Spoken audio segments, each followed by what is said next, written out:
Welcome to Handy Learning, where you can learn from the palm of your hand. In this video, you're going to know about Cognitivism learning theory. Stay until the end to know everything about it.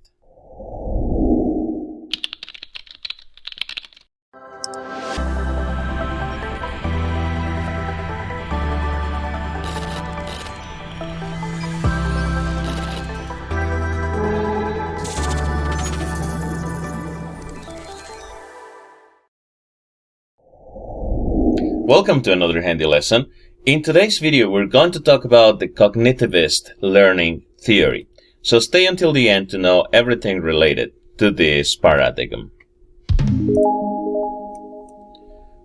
Well, through this lesson, we're going to talk about the Cognitivist theory and the different theories regarding to this paradigm. The Cognitive Development by Jean Piaget, Meaningful Learning by David Ausubel, Observational Learning by Albert Bandura, and Discovery Learning by Jerome Bruner. And finally, we're going to check the roles of the different actors that play a role in this paradigm. Firstly, what is Cognitivism? Cognitivism is a learning theory that came up as a response to the behaviorist theory. Behaviorist theory stated that we can shape our conduct by different techniques of conditioning.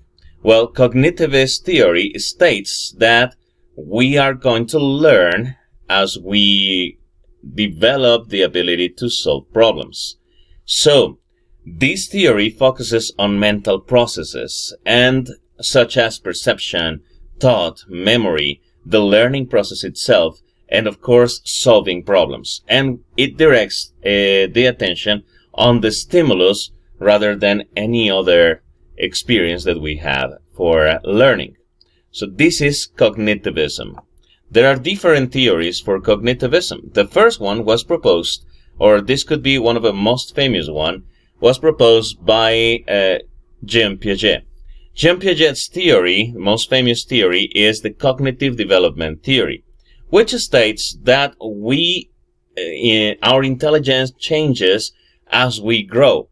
This is like a biological process that is connected to the cognitive process as we are growing in our life. So, Jean Piaget stated 4 different stages: sensory motor, pre-operational, concrete operational, and formal operational. Sensory motor, which is from the moment that we're born until 2 years of age, more or less. Pre-operational goes from 2 to 7 years of age. Concrete operational goes from 7 to 12 years. And formal operational goes from 12 to 15 years of age in adolescence. As you can notice, this is the rate of ages that divides the different school grades that we have, at least in our country. So, this is cognitive development theory by Jean Piaget. Then we have David Ausubel, who proposed the meaningful learning theory, which states that we receive experiences, we store that experience in our mind, and then it's there. When we have a new experience, we're going to use the previous one to build something new.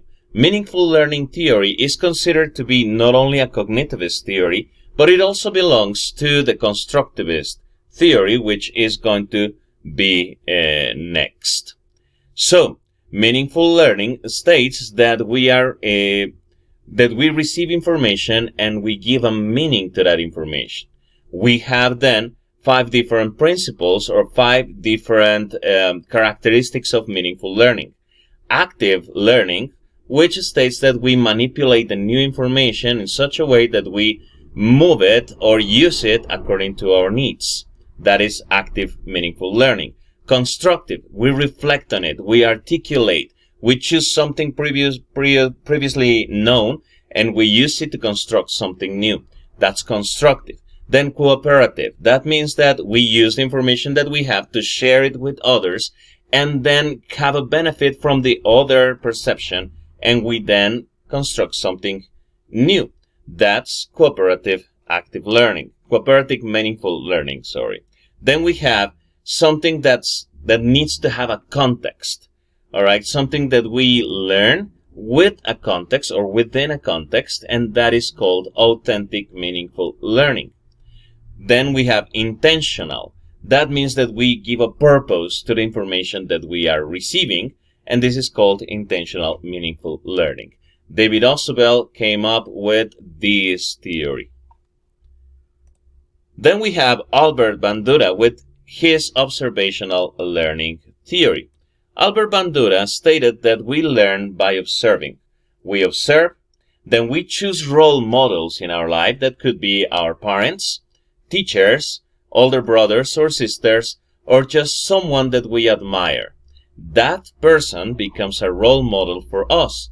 Then we observe everything that role model does or performs, how he makes decisions, how he conducts or behaves in different situations. Then after observing that, we naturally start modeling, imitating that role that we have chosen. This is called observational learning by Albert Bandura.